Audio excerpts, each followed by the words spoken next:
So, good evening, everyone, and welcome to this event, which is part of the Older People's Assembly 50 Plus Festival. I'm Rachel Feldberg.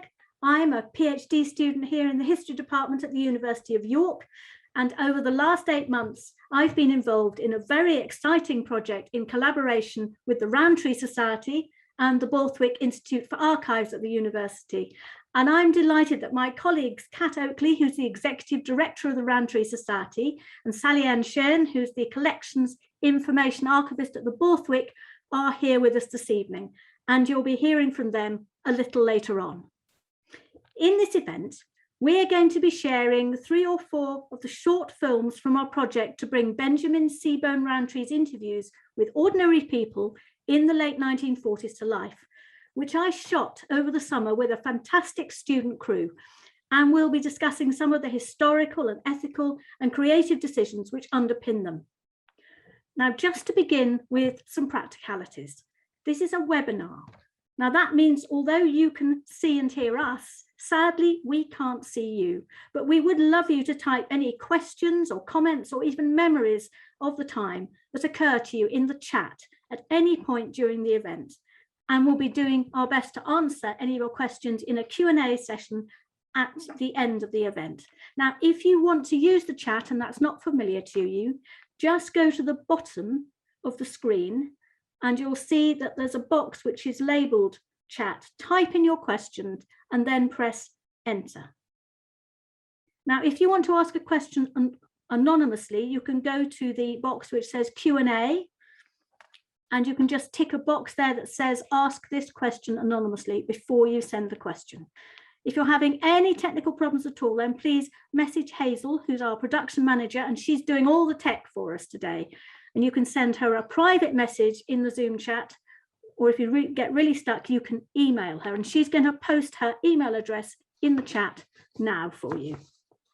So any problems at all, just let her know. So to begin at the beginning, this project came about, as many good things do, completely by accident. I had gone online during lockdown to a talk by the director of the Borthwick Institute, and he happened to mention that the Borthwick held the original transcripts of a series of interviews with ordinary people from the late 1940s. And he said in passing that Sally Ann, who catalogued the collection, felt they would make a wonderful series of dramatic monologues rather in the style of Alan Bennett's Talking Heads. Well, I wasted absolutely no time in emailing him to explain that in a former life, I'd been a theatre writer and director, often working from archival material, and I'd love to have a go at a project like that. I was very fortunate to then be awarded a scholarship given in memory of a remarkable academic, Jane Moody, who some of you may have had the good fortune to know. Jane Moody Scholarships at the university encouraged PhD students to take on projects outside their normal areas of research, to make them public and to discipline hop. Well, hop I certainly did into the arms of the film department, where I quickly discovered that although a director might rule with an iron fist in the theatre, in film, the director of photography, the editor, the vagaries of the equipment, and even a passing gaggle of geese take priority.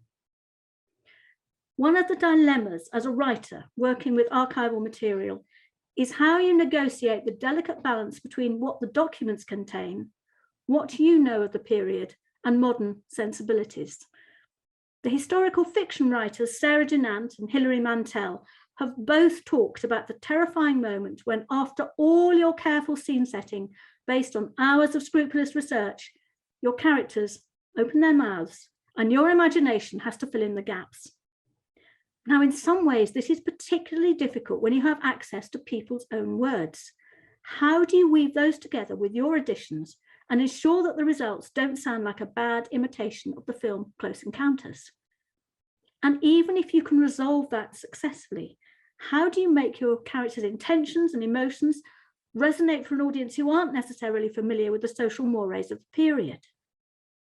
In fact, how do you establish a sense of period or introduce people to the notion of the late 1940s as a time of enormous change on what in film terms was a tiny budget in the middle of a 1960s campus?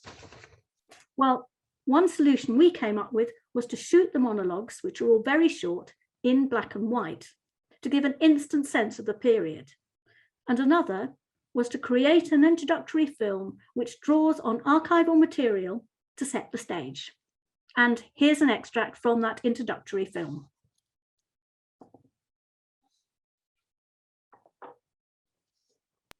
In 1947, 2 years after the Second World War, the social reformer and industrialist Benjamin Seebohm Rowntree from the Rowntree chocolate family in York was concerned people in the city didn't have enough leisure facilities. But he quickly realised it is not possible to ascertain what facilities should be provided to enable people to use their leisure happily and wisely without first finding out just how they spend their leisure now and why they spend it as they do. The book captures a really distinctive period in post-war Britain, and the end of the Second World War saw a series of changes which really represented whole-scale upheaval in both the private and public spheres. English Life and Leisure is a really rich document for the study of social history. Rowntree's groundbreaking work, Poverty, a Study of Town Life, had become a classic in the emerging field of empirical sociology. Now he decided to investigate ordinary people's everyday lives across the country. Over the next 2 years, his investigators covertly interviewed people from Manchester to Eastbourne. 975 anonymous interviews provided frank information about people's leisure activities and even their personal relationships. The British Post. And you can watch the rest of the film on the Borthwick and Rowntree Society websites, and we'll be posting links for you so that you can do that in the chat at the end. Now, one of the distinctive features of this post-war period was how it was a time of change and in many instances frustration for women. Sally Ann, could I ask you to tell us something of the impact of the late 1940s on women's lives? Yes, of course. So women took on an enormous range of jobs in the Second World War, often with significant responsibility and greater freedom than they enjoyed before. They served in auxiliary branches of the armed forces, they joined the Women's Land Army, and they kept English factories running. In 1943, there was estimated to be around 7.25 million women employed in industry, agriculture, the armed forces, and civil defence organisations.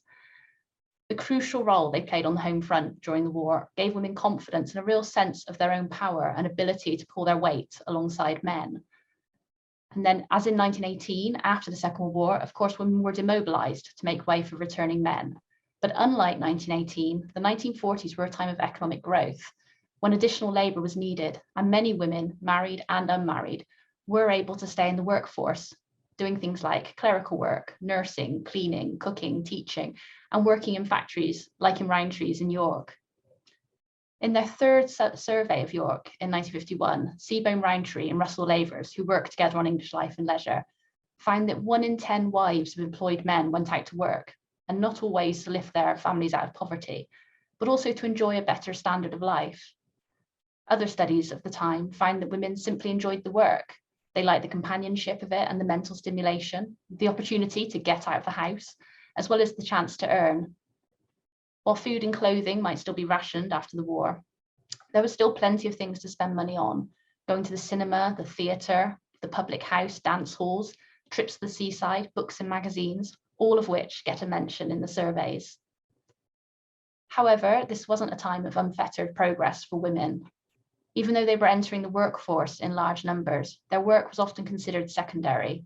They earned less than their male colleagues, their factory work was deemed unskilled labour, and they might be expected to give up work when they started a family. In fact, some employers made this mandatory. There was no state provision of childcare yet, so even women who were able to stay and work might have to rely on friends and family for help watching the children if they weren't well off, or indeed leave the children to watch themselves. Moreover, this work outside the home did not replace the work inside the home. Women were still expected to do the bulk of the childcare and the housework, to buy food, cook meals, and put their husband and children's needs ahead of their own. Many women lacked real financial independence despite earning their own money. It was still normal in many families for a husband to have access to his wife's wages as well as his own. And if a woman didn't work, she might have no money of her own at all, excepting her family allowance if she had children, of course. Unmarried women might remain living at home and put their wages towards supplementing the family income, as well as ending up helping their mothers with housework and the care of younger siblings. Finally, marriage and motherhood was still very much viewed as the ideal for women, and the home was, of course, their natural place. And I think throughout the surveys, you see evidence of the conflict between women's greater independence and the persistence of these more traditional expectations. Women talk about a range of jobs and careers. They express highly varied attitudes towards marriage and motherhood. And frequently, they do express dissatisfaction with their lot. Although the wider role of women isn't really a focus of Rowntree's book, the fact that so many women's opinions and experiences have been captured as part of the survey is, I think, really remarkable.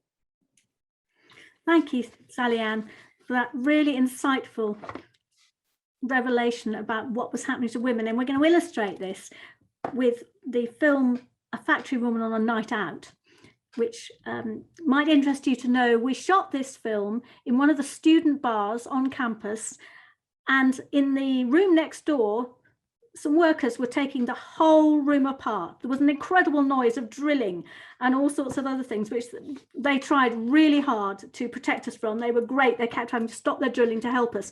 But you have to imagine, just one small part of you needs to imagine what we were going through while we were shooting this particular monologue. So let's watch that now.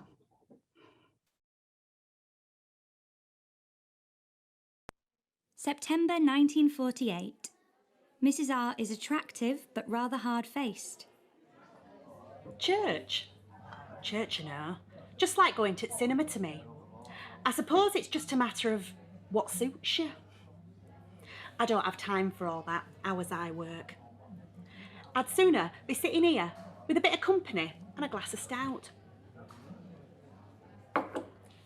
Monday to Friday, I'm up at 5. I do a quick hour round house. I get pots washed, mop round, and get little one's clothes out for school. And then have to leave by 6:30. And I don't get home till 5:30. Don't get me wrong, I'd sooner work there than one of those places where they're always on at you. I quite enjoy factory work, truth be told. There's company with other girls and, well, there's not a lot to worry about. I'd sooner not have to get up at that time every morning, though. And I hardly get to see little one, except at weekends. She's only 6, bless her. Good as gold. She's sat outside now on pavement waiting for us. Weekends? Saturday, I do the washing for the whole lot of us. Sunday, I have the house to clean. Then Reg and I'll have a few drinks down here on a Saturday night.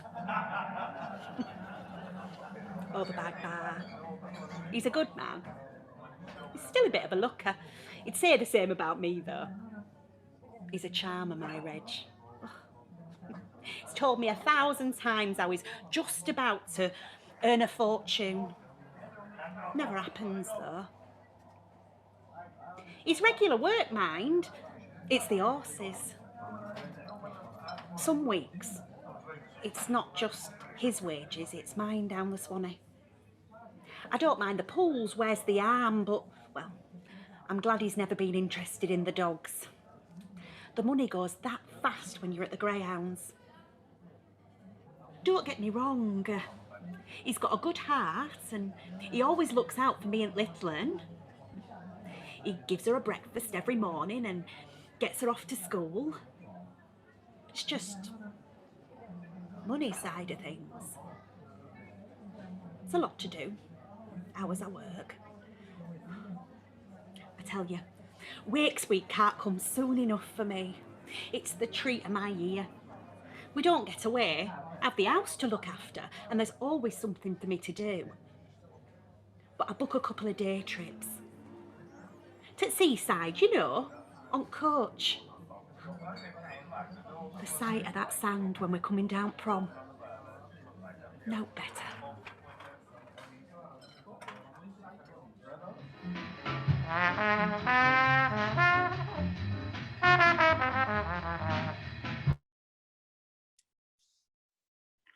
So fantastic fantastic performance there from Alisonaxton, who herself is from West Yorkshire, and residents from the Chocolate Works care home who are watching. Hello to you. I wondered if some of you might recognise those images of Blackpool in the 1950s, which are taken from a film of workers from Salts Mill in Saltaire going on a works outing. But it's interesting, isn't it? Because it's evident from the first few words of introduction, where Mrs. R is described as rather hard-faced, that Seebohm Rowntree and his fellow investigators were fairly judgmental. Kat, I wondered, could we ask you to tell us a bit more about that? Yes, absolutely. There are lots of examples of this throughout the study, and you find many of them in the male interviewers' descriptions of the women that they interviewed. And I think it's helpful to recognise that this isn't just something that we can see with hindsight from our own modern day perspective. It is true that judgments like these were often expressed more overtly in the 1950s than they might be today. But the academic reception of the book at the time highlighted the judgmental tendencies of English life and leisure. And in fact, in her review of the book, the famous social scientist Barbara Wooten was very critical of some of the moral statements that the authors made. She said actually that you learned more about the opinions of Rowntree and Lavers from the book than you learned about the people that they were interviewing, which is something that I think we reflected on when we were engaging with the material ourselves. So it is very clear that Rowntree and Lavers brought their own concerns, their beliefs to the study, and they emerged from their own social positions and experiences as older men. So Rowntree, Seebohm Rowntree, by this point was nearing the end of his life, although of course you didn't know it, he was in his 80s, or just about to enter his 80s. And those perspectives sometimes make for quite difficult reading when you're working with the material today. And this raises interesting questions for historians, for archivists like Sally Ann, and for creative writers like Rachel, who are working with archival material that has these kind of evident bias. Do you gloss over this, and do you find ways to kind of sideline the use of problematic language in that material? Or do you engage with these things in some way? And we talked a lot about this as a project team, didn't we? And decided that ultimately, the most important thing was that we didn't simply repeat those judgmental tendencies if we weren't also able to draw attention to them in some way. Thank you, Kat. And Sally Ann, I think you can tell us something about the woman on the team. There was a remarkable woman who was involved in as one of the investigators. Yes, there certainly was. So when they were researching English life and leisure, Rowntree and Lavers got in contact with a woman called Mary Walker, asking her for some overseas contacts in Scandinavia especially, but also about gathering information from people in Leeds for this kind of part of the study. And Miss Walker was more than happy to do this. She tells them that she has contacts among university students, nurses, housewives and factory workers, and offers to carry out some interviews and send over the information to them. But when I came to look into Miss Walker's background, just because it was quite unusual to find a woman named as someone working on this, she turned out to be a really fascinating person. She was born in Keighley to a quite well-to-do family, and she spoke 8 languages fluently. In the First World War, she helped establish 2 voluntary aid detachment hospitals in Manchester. In 1915, she served with the British Red Cross in Serbia and took charge of a convoy of refugees during the Serbian retreat. After the war, she was sent to Czechoslovakia by the British mission to investigate economic conditions there. And she spent time in Russia, 1920 to 1923, with the United Nations, helping with the relief efforts for the Russian famine. She also went on multiple lecture tours throughout the 20s and 30s in order to raise money for various refugee efforts. And of course, in World War II, she's back again. She coordinated voluntary work for the ARP, the Air Raid Precaution Services for the East Midlands. But my favourite Miss Walker fact was that in 1931, she drove through Finland and Lapland to the Arctic Circle, earning the rather surprising title of first woman to reach the Arctic Circle by light car. And I think she wasn't terribly impressed with the Arctic Circle, was she, Sally Ann? She wasn't. She said she expected it to be a circle. It was in fact a dirty board with the word Arctic Circle written on it. She was not impressed. Thank you very much. So one of the interesting things that Kat was referring to is those very difficult judgments of what do you gloss over, what do you highlight, how do you deal with those complexities? And one of the decisions I had to make when I was selecting which of the monologues to dramatise, which of the interviews, was how to show a range of people's lives and attitudes and how to contextualise them in a very short space of time. Now, I think the next film we're going to show you illustrates this. The interviewer originally described the young woman as, and I quote, devoted to a Chinese student of medicine with whom she's been living for most of the war. But the interviewer went on to talk about her as the medical student's mistress because they weren't married, and to comment on her previous relationships. So I made a decision, having thought carefully about this and discussed it with Kat and Sally-Ann, to concentrate on what I saw as the essence of the interview, which was the strength of the relationship the young woman described and its cross-cultural implications, which I thought were particularly significant, and especially so in the light of her very strict religious upbringing. So now we're going to show you a London typist in Bayswater.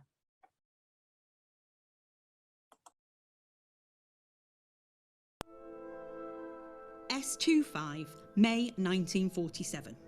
Miss W is a London typist, aged 28 to 32. She lives in a bed-sitting room in Bayswater. I hate this time of day. You can hear everyone getting their supper ready, but I just think, what's the point?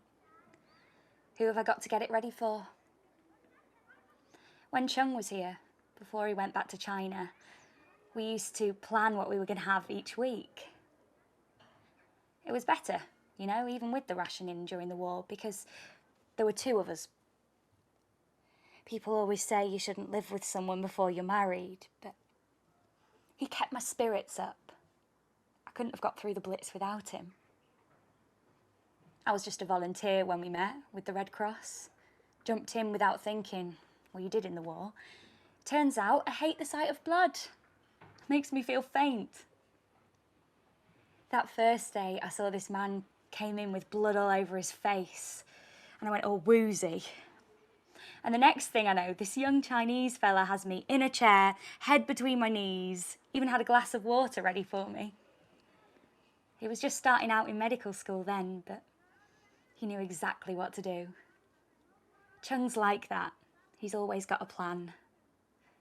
I'm hoping, well, perhaps when he comes back in the autumn, he'll ask me to marry him. Only thing is, if we did, I don't think I'd want to have children. Oh, I like them, but I'd be frightened of bearing them. All that blood.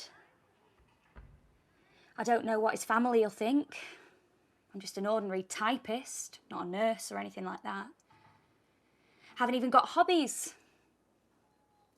The only thing about me is concerts. I like Beethoven and flowers. Love them. I'd give up anything for a few flowers. Those there, got those instead of lunch. Helps you feel better, doesn't it? A few flowers. Chung's keen on his family, not like me. My parents were always so strict, stuffy. It was the church they went to. Non-conformists. I can't be doing with it. They'd die if they saw me now. Don't know what they'd say if they knew about Chung.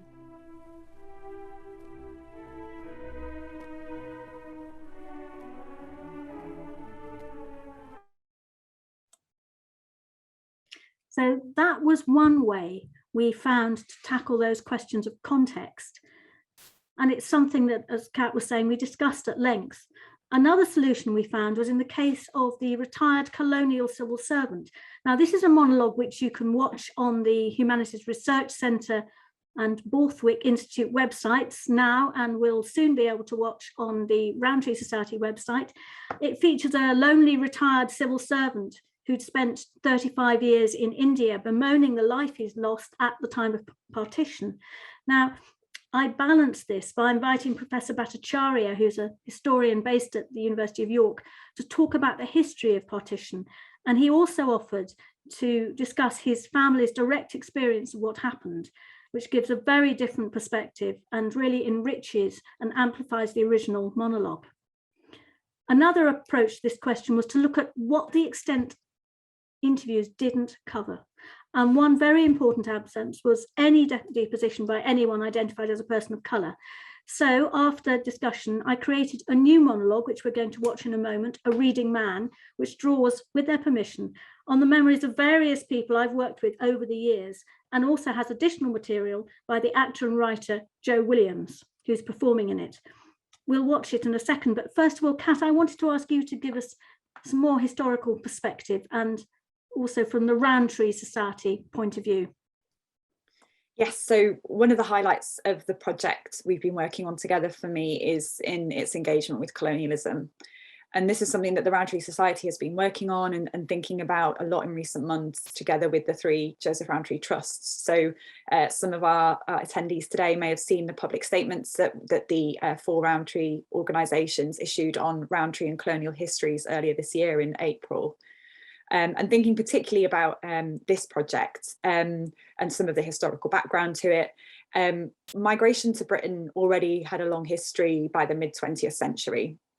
But across the 2 years when Rowntree and Lavers and the rest of the interviewing team were planning and conducting the surveys, people from British colonies and former British colonies were responding to the invitation of the British government to come to the UK for employment. So Britain was rebuilding itself after the Second World War, and there were severe labour shortages across many sectors. And the arrival of Commonwealth citizens was reported widely at the time. Seebohm Rowntree was well connected in politics and in the media. And it was also a time when questions about national identity, what it means to be English, what it means to look English, were at the forefront of public consciousness. So in some ways, it seems surprising that there isn't a single interview in English Life and Leisure among these 900 or so examples, which features a person of colour and their perspectives. And I think there were a few reasons for this. One is that both Rowntree and Lavers were white, and so were the wider team of interviewers. So that may have played a part in the project's design, including the selection of interviewees.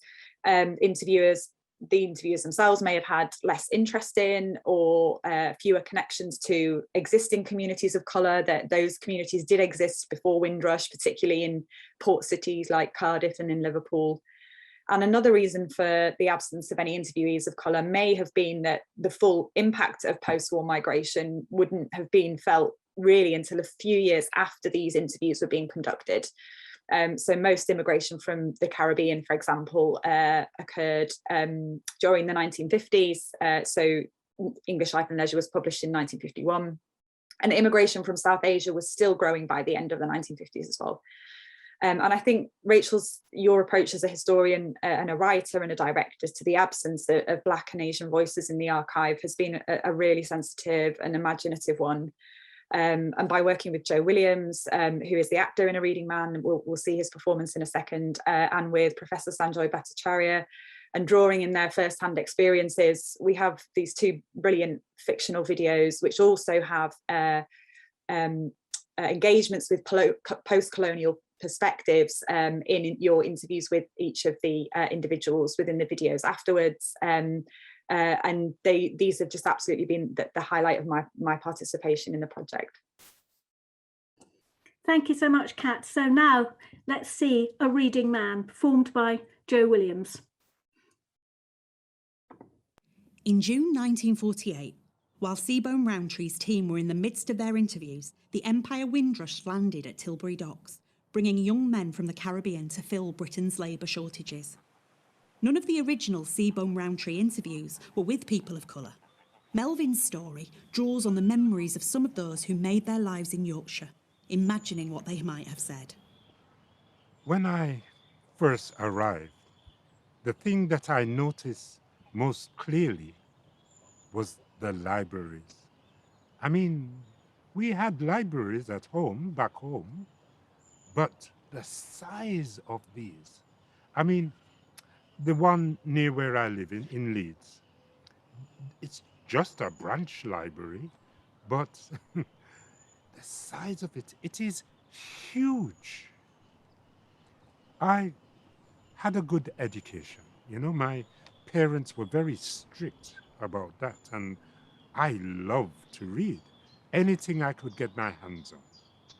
And the parish of St. Catherine in Jamaica, where I grew up, they were very serious about education and learning.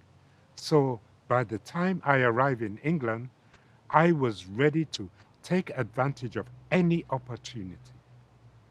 So that first week, I walked through the doors of the library and the books went on for miles, as far as the eye could see.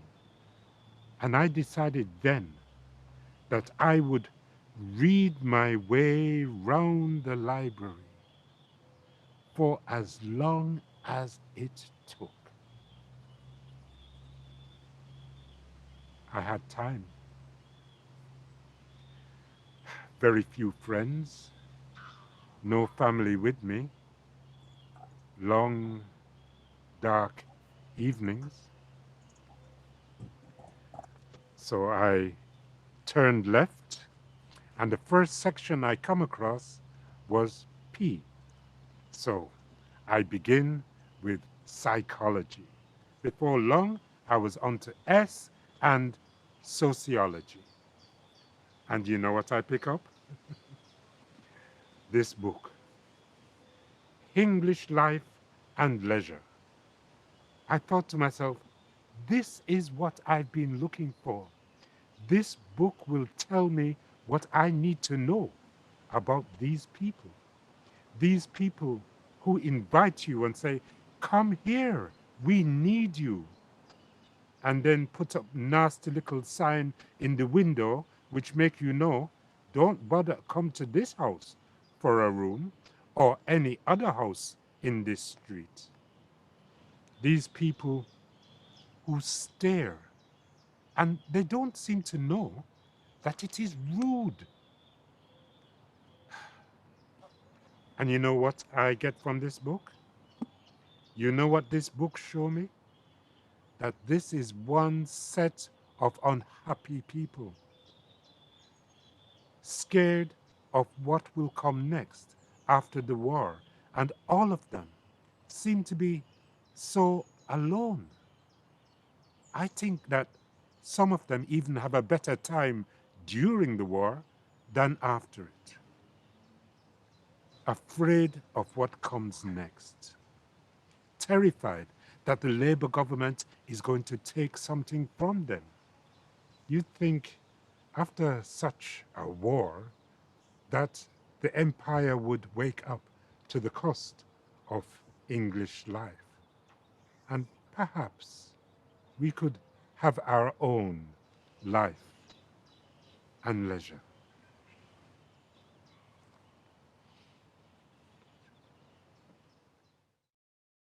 My name is Joe Williams and I'm an actor, and it was great to play the role of Melvin because of course my parents are a part of the Windrush generation, and a couple of interesting things there was, it was really sad to hear Melvin say that he didn't have any family here because myself and others of my generation grew up without the wisdom of grandparents. So we didn't have that wisdom being passed on to us. And the other point was education.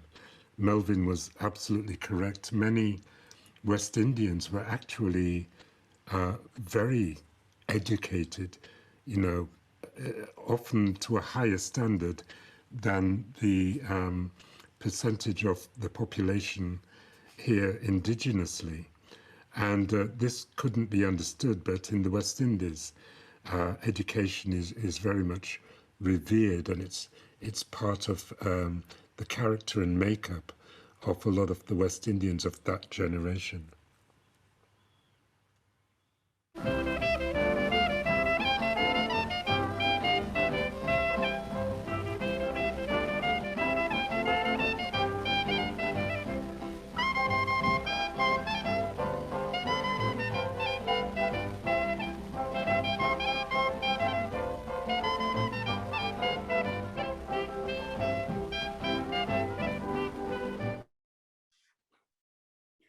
And if you're interested to find out more about the history of the Black community in Yorkshire, Joe Williams leads a brilliant organisation which explores the African diaspora in Yorkshire called Heritage Corner. You can Google them, or you can contact us and we can put you in touch.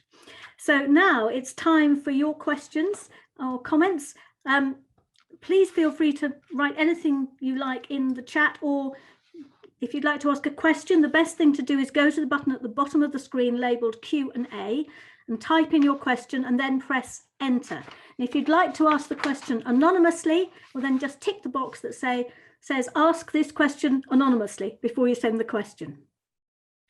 So just let us know if there's anything you'd like to ask, or if there's any comments or memories you have. I suspect there are some people out there who have wonderful memories of the late 1940s and early 1950s. And while we're waiting, I have a question here. Somebody's asked, what made me choose these particular 9 interviews as source materials from the 900 interviews in the book? And it was very difficult to choose. I read an awful lot of interviews. I wanted to have a balance. I wanted to have people in different situations in their lives, people from different social classes and backgrounds. I wanted people with very different perspectives. If you see the other monologues, you'll see that we have people who confess their political allegiances and people who are appalled by what was happening with the government of the day. And I also wanted people whose stories gave us a sense of drama, because in the end, we obviously need to engage our audience, and a narrative arc that gives us something which has something important or exciting or poignant going on was also a vital component. So there's another 891 interviews, all of which are worth reading and which you can access either through the book, which you can read free online, or at the Borthwick Institute. And Sally Ann will be telling you more about how to access things later on. So we're getting some lovely messages in the chat. For those of you who can't see them, they're very complimentary, saying that they really bring the material to life, which is a lovely thing to hear. So does anybody have a question? We've got a question here, which is, what it says is, we saw how much creativity you exercise in that last video, and you talked about the tension between the transcriptions and your own interventions in the introduction. But I was wondering, this is somebody anonymous, how much you added to those monologues that came directly from the transcripts. Well, the answer to that is it varied on how much of the interview was taken directly from the speech of the interviewee.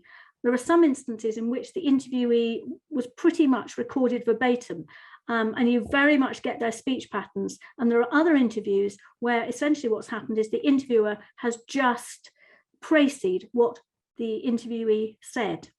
So there were big differences. In some instances, I was pretty much from the précis creating how I could convey that through speech. And with other ones, what I was trying to do was to create something where I wove in what they'd actually said without you, the audience, realizing that that was happening. In Factory Woman, there were a couple of things that she said that I actually used. She didn't say, my daughter's outside on the pavement, bless her.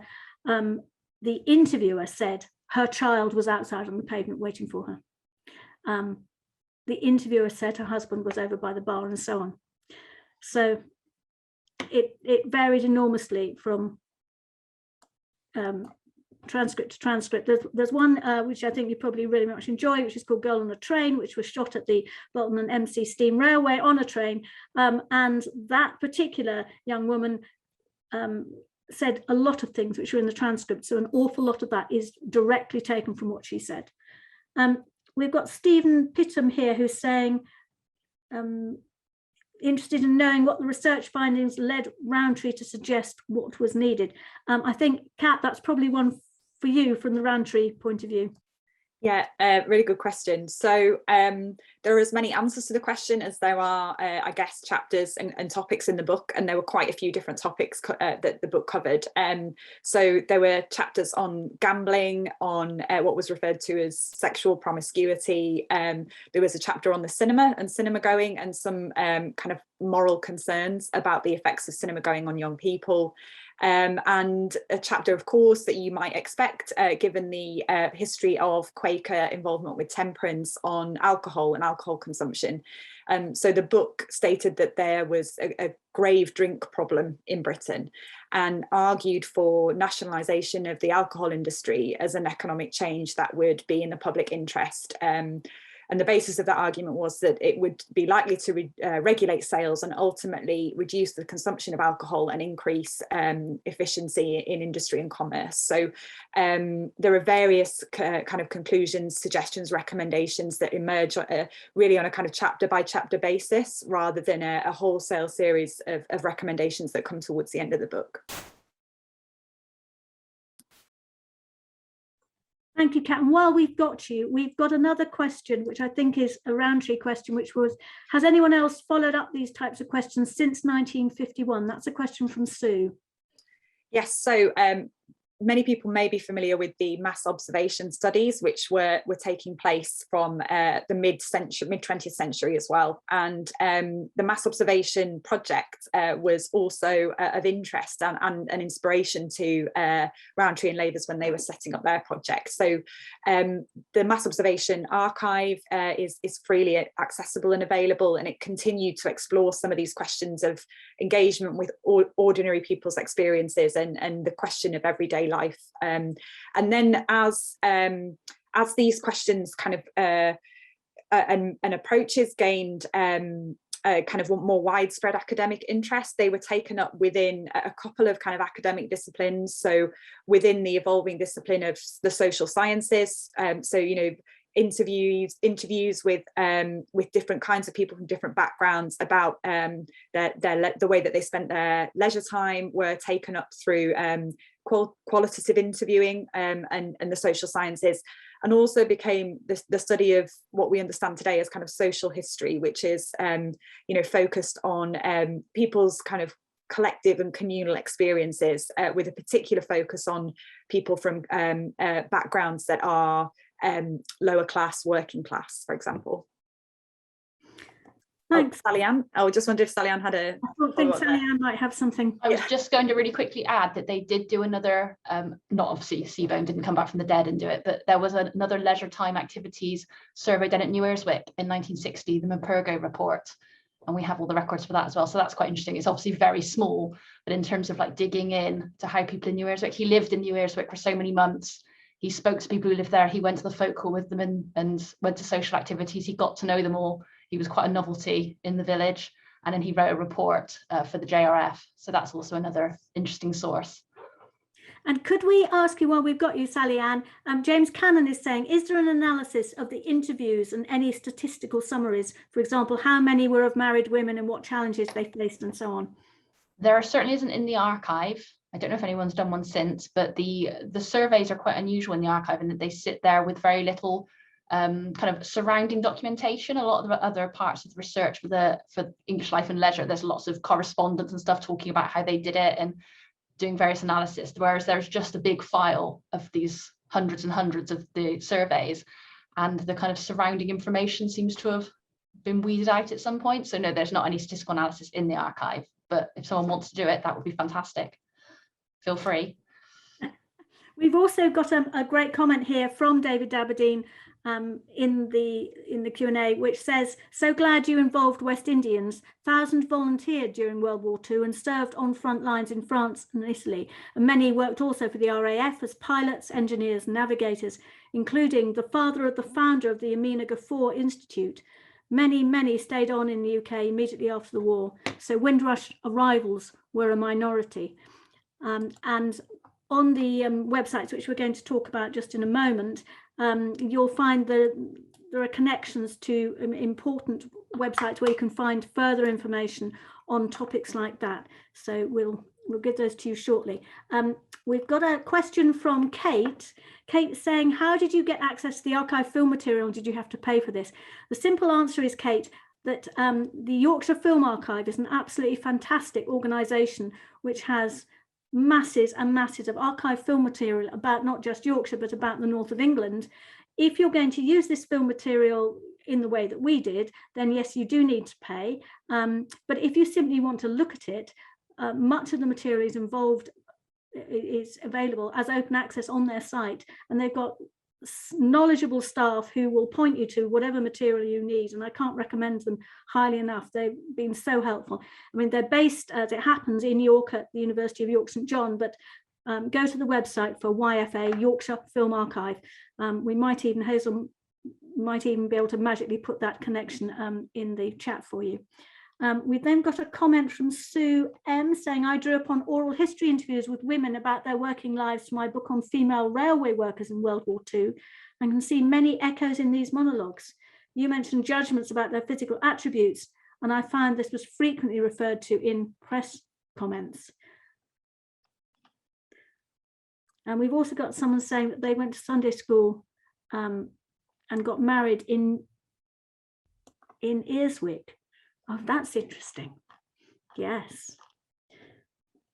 So I'm just checking to see if we have any more questions, or if you have one, do make sure that you get us to it one way or another.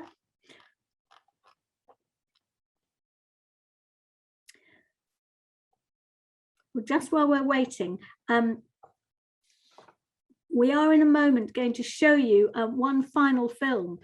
This final film is about a young poet who's only 23, 24, and the performance is by a student from the University of York who's just this summer graduated from the theatre degree at York. And as you can imagine, he'd had a very tough time doing his degree, because obviously half the degree, the students weren't able to come into the university. And it was a real privilege to be able to work with him. And he absolutely took this character to heart. And I think you'll agree, he gives a fantastic performance.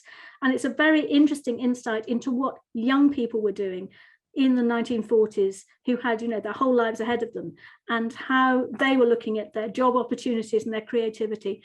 And we shot this in York, in Bennett's Cafe, if you know it, near to the Minster, on a very wet Monday morning. And the cafe very kindly allowed us to go in there at about 8:30. So you can imagine us all in there, looking rather bedraggled and rather half asleep as you watch this film. So we'll just see now the young poet, and then if anybody has another question, we can pick that up afterwards. Young poet. Mr. A is an intellectual young man of 24 with an intense desire to talk about himself. He wears his hair long. My relationships with women are frequent, very frequent, but on a purely animal plane. I have to keep my intellect clear of inhibitions. I never allow myself to fall in love. It's a strict rule. It interferes, you see, with my work. I'm a professional poet. Twice broadcast my work for the BBC, and I've produced pieces and poems in the newspapers. There's one here in particular I think you'd like. The man sitting there before, I read it for him. He was very taken with the rhythm, a very good rhythm, he felt. But he said it had no recognizable form. I mean, recognizable form. That's not something that I'm concerned with. I prefer to follow my own path. You see, for that reason, I never go to church, never, no, there's no need. All great poets carry their own divinity inside them. I find that to be true. If I'm to expend time, I'd rather spend it on something enjoyable, bridge or golf. I find those most rewarding. And hockey, of course. They say I'm a good player, very good. But I must put my writing first. I experimented with homosexuality, but I don't practice it. It involves emotionalism, and I haven't the nervous power to spare from writing. None at all. I think you'd understand that exactly if I read to you something. When Seebohm Rowntree's book was published, same-sex relationships between men were illegal. Homosexuality wasn't decriminalised until 1967. I'm Jack Evans-Wrench. And something that I thought was interesting when taking on this role and studying the character was the tortured artist complex that he thinks he has. It's less the case that it's something embedded in him and more that something that he's trying to instill in himself. I think that's quite comical, but also quite reflective of his, I don't know, need to appeal to people, to try and impress. He's stretching a very limited career out into conversations where he takes the spotlight, he takes all control, all focus, and you know, talking about the 2 times he's worked on the BBC is probably the most reflective of that. It's very much stretching so that he can appeal. That's something I thought was interesting.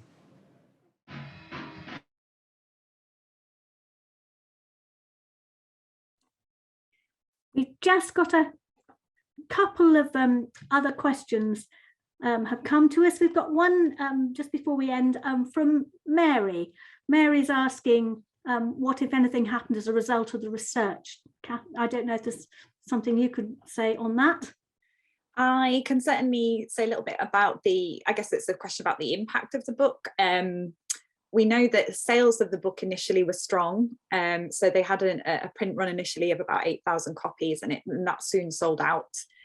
But by the end of the year, it was published in 1951, although sales had exceeded about 10,000 copies, the commercial success of the book did taper off. And this was partly, I think, because it had some the issues that we've talked about with its methodology, even recognised at the time. But in terms of where Rowntree, Seebohm Rowntree himself and Lavers were in response to the work that they'd done and where this kind of left their interests, we do know from other documents that are held in the Borthwick archives that by the time English Life and Leisure was published, Rowntree was planning a new project with Lavers on the experiences of people of colour in Britain. And that would have covered many of the same topics as English Life and Leisure, but it would have also investigated racial discrimination and inequalities. And we have some documents that Sally Ann unearthed and was able to share with us that pointed towards their developing interest in that. And they didn't pursue this project in the end, and that's because a political think tank began its own study into this area, which was eventually published in the 1960s. But you can see that some of the work that they'd done on English Life and Leisure then led to new ideas and projects. Ultimately, some of them weren't carried out. Rowntree himself, Seebohm Rowntree, passed away in the mid-1950s, but others were and will have been taken forward. Thanks, Kat. And I'd just like to say thank you to Michael. Michael's put a very interesting comment in the Q&A that he himself was a teenager in Leeds and London in this kind of period and met many of the kinds of people who would have been interviewed. So that's a connection I will definitely pass on. Thank you, Michael, for that. So what we'd like to do just before we end is we'd like to just point you to the various ways in which you can see the rest of the monologues. There are 9 of them, and you've just seen a taste of them. So there are 3 sites where you can watch all the films and read more about the context and explore some of the related material. The Humanities Research Centre at the University, or HRC, are posting the films on their website on a page about the project, which you can find via the link which Hazel will put up on the chat. They're the people who so very kindly gave me the funding via the Jane Moody Scholarship to make the project happen. Or you can watch on the Rowntree Society site. And Kat, could you tell us a bit about that? Yes, so we have a really exciting new area of our website which has been created specially for this project. And if you go to our homepage, which is www.rowntreesociety.org.uk, you will see immediately, now that you've been here tonight, some of the familiar faces of the actors from the videos. And you can click on that icon and it will take you straight through to an introductory couple of paragraphs about the project. You can watch that full introductory film. We had an excerpt from that right at the beginning of tonight's event. And from there, we'll be uploading 2 monologues every week to the site. So you'll be able to see the first 2, which were up this week, and we'll be adding more, one on a Monday, one on a Friday between now and early November. And you can also watch the videos on the Borthwick Institute site, where they've got a an accompanying online exhibition. Sally Ann, can you tell us something about that? Yes, certainly. So we've got the Leisure Surveys project forms part of our new exhibition section on the Borthwick website, and you can watch 5 of the videos already there, and we're releasing new ones on Mondays and Thursdays. So we've got another 4 to go, and you can also find out more about the background of the project and the performers, and you can also come and see all the surveys for yourself if you wanted to. More than 9 of them, all the hundreds that Rachel mentioned earlier, they are here, and because they're all anonymous, it means there are no data protection restrictions. Anyone can come and view them. You'd be very welcome to. And what do people need to do, Sally Ann, if they'd like to do that? Do they come to the desk and make themselves known? How do they go about it? At the moment, because of the situation, we're only open by appointment, Monday to Wednesday. But if you drop us an email, and it's borthwick-institute@york.ac.uk, then we can make you an appointment and you can come in and have a look. If you just ask for the Rowntree leisure surveys, we'll know what those are. And yeah, of course, the leisure surveys are just one part of a much bigger body of research work for English life and leisure. So there's lots more to look at if you were interested. And on the various websites that are hosting the monologues, you'll also find links to organisations that can give you more information about the Black presence in Britain, about women, about gay history, all those important elements of the project. There are links to them on those various websites. So I'm afraid we've come to the end of our time. I'd like to end by thanking our speakers, Cat Oakley and Sally Ann Shearn, thanking Hazel Lawrence for handling our text so brilliantly tonight. She was also the production manager on the film and made my life so much easier. A very big thank you from me to the Jane Moody Scholarship and the Humanities Research Centre, who've been extremely supportive. And I think one of the lovely things about this project, I never had the privilege of knowing Jane Moody, but I've read her book because she was a theatre historian. And I feel there really is a link with her through this project because she was someone who was passionate about theatre. So I very much appreciate that support. And of course, we want to thank you, our audience, for being with us tonight. Thank you so much for coming. Thank you for your comments and your questions. We very much help you go on to see the other monologues and tell all your friends. They can all access the monologues and the accompanying material on the various websites. So for now, thank you very much and goodbye from all of us.